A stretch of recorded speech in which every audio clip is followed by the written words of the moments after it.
Hey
everybody, BeyondDrewTV here. Welcome back to the channel and welcome back to Thorton Hills Zoo. Today in Thorton Hills Zoo, we're going to go ahead and keep expanding out our entrance plaza area. If you remember from the last episode when we added in our flamingos, our first animals, yay, animals. Spoiler alert, there's no animals today. We'll get animals, they'll just be intermittent throughout episodes. I can't promise there'll always be animals, but when there are animals, it'll be like a big deal and we'll be super excited. But since we are building a whole zoo, not every single episode is going to consist of getting an animal in there. Sometimes you gotta take care of some other stuff, but yeah, this is an other stuff episode, I guess, where we're just kind of, again, continuing the entrance plaza of the zoo here. And if you remember last time, we were talking about maybe putting in like a restaurant and some other things there at the beginning here, and that's kind of what we're attempting to do right away here. So the first thing we're doing is, you can see, is we're building this, spoiler alert, it's a tower. The idea was to kind of make this a little bit bigger and to kind of model it after a building that I did in Green Hills Zoo, which was the zoo that I built in Planet Coaster, for those of you that saw that. In that zoo, I built it was a stroller rental and like a customer service area. I don't know. It was just like a customer service stroller rental building, basically. And it was right at the beginning of the zoo, and it basically had this big tower, and then the rest of the building was pretty normal after it. But I wanted to kind of recreate that. But as I was going through here, I was kind of realizing it was going to be tough to do, not because the building itself is even tough, but just because many of you have maybe saw my tweet about this on Twitter, or just are experiencing it yourself, but the building grid is just giving me headaches? Sure, let's say headaches. I think a migraine might be the best way to put it.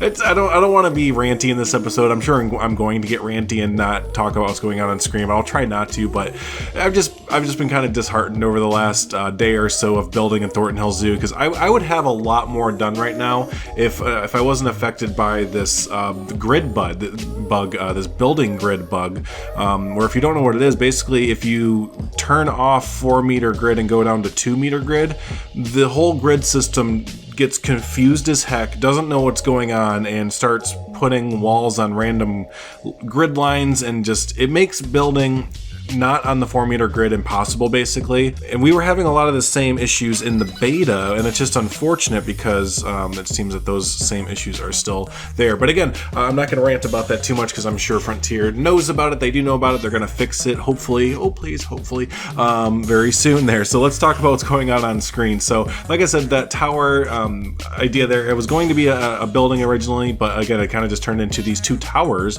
And my idea with those is that's going to be the original entrance for the zoo. Again, this zoo is kind of going with the lore of it, is that this is a zoo in transition, a zoo in flux, which means it's an older zoo overall. I'm putting it probably made in, I don't know, the early 1900s, maybe even late 1800s. I was doing some research, and I think it's the Central Park Zoo and the Lincoln Park Zoo in the US, at least, that are the oldest zoos in the US, and they were formed in like the 1860s, I believe it is. So I think this zoo, it would be kind of neat to have this zoo be kind of older like that, maybe one of the original zoos in the US there. So the idea is that those 2 towers are maybe where the entrance originally was back in the early part of the 20th century, and then as the zoo kind of evolved and got bigger, they kind of made the modern, or not as modern, but just evolved the entrance a little bit more to what we saw in the first episode there. So what we're doing here, and I know I've skipped over it, and you're probably like, what the heck is that circle over there? This is probably going to be a controversial thing, but I wanted to include it because, controversial or not, it is a part of zoo history. This is an abandoned bear pit. So yeah, bear pits, unfortunately, again, they're a dark part of Zoo Pass, but they are a part of a Zoo Pass. So since this is a very old zoo, I thought it would, I don't want to use the word appropriate because obviously I don't agree with the practice of it. Again, it's just a fact of the matter of what it is. But it did kind of seem like this zoo would have a bear pit. Now, I didn't want it to be in use, obviously, but I thought it would still just be interesting to have it. It's going to be, you're going to see me start to gusty it up here a little bit. This episode is also brought to you by ADD or ADHD because I am all over the place. But again, it's an abandoned bear pit. It's not being used. You may have saw the little gate that we put up there earlier along the pathway. That's basically the parks or the zoo's way of just being like, nope, there's nothing over here. We don't even want to address it. It's gone. We're done. We know it was a bad part. We don't agree with it. We're just trying to, move on. So it's going to look eventually very overgrown, not maintained at all. Some of the fencing that we put around it and stuff is going to be, falling apart. So just showing that it's been abandoned for a few years. Maybe the zoo has plans for it in the future. I know some zoos have repurposed their, bear pits or just lion pits and whatever kind of a pit, whatever animal they stuck down there. I know they're repurposing in some zoos, but a lot of zoos, they don't have a purpose for them at all, and they're just kind of either sitting there or they're going to be abandoned. So yeah, that's that right there. Again, I know that's probably a little bit of a controversial thing for some people, but again, we're just since we're recreating, or not recreating, but trying to build a realistic zoo, I just thought it'd be an interesting bit of lore to kind of throw that in there. So this building right here is going to be just like an education center / kind of an indoor small exhibit building. The original intention of it is, and you can see the concrete there, is this would have been where the bears would have been brought back to when they weren't in the pit for guests to view, basically. It was really quick, but when I built that, there was the bear pit, there was I used a black square art piece, and that's supposed to be the, hole that opens up. You can look this up on reference photos, but it's basically the hole where the bears can go in, and my idea is that it led under a tunnel underneath the path into this building right here where the bears would stay overnight. So I don't know if that was a real thing. Maybe the bears actually stayed in that pit all the time. I honestly didn't do that too much research on it because I didn't really, it's just one of those things where I don't really care to know. You know what I mean? It's like, I know it's a thing in the past, and I know it's history, and I am very interested in history, but it's just one of those things where I did enough research on it to know what I needed to know. You know what I mean? So that's kind of my mindset behind it. But this building, again, it would be the idea that the zoo wanted to use the concrete building, the concrete storage, I guess, where the bears would have been kept, but they didn't want to use it for, what it was intended for, so they kind of just modernized it a bit, attached this newer kind of building. It'd probably be from the 90s or early 2000s with the architecture the way it is, but I'm just turning it into more of an education center, repurpose the building into an education center, and you're going to see me kind of put a bear model out front there, and that's just kind of, there's not going to be a bear habitat or anything around here.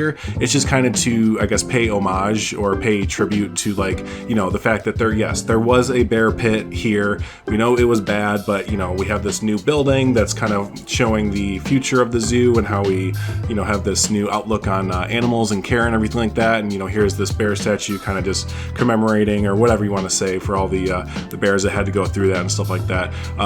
Speaking of bears, though, we will overall have a bear habitat in our zoo here, and that's going to be part of the newer part of the zoo, and I can't wait to get to that kind of stuff. We're going to definitely have, again, I've mentioned this, but we're going to definitely have some of those, I guess you'd say 90s to early 2000s sort of habitats for some of our animals. Not a lot. I don't want to do that a lot, but again, it is just one of those things where it's a real thing in real zoos that those habitats still do exist. So we will have a few of those, but I'm really excited for doing, like I said, the North American section. I really want to do that as a newer section of the zoo. The African section, I'd like to do that as like a newer part of the zoo. So yeah, those few sections and maybe a few others will be kind of more modernized and part of the zoo's master plan. I'm looking into master plans for zoos, and they're usually out like 10-15 years, so they take a long time to kind of get going.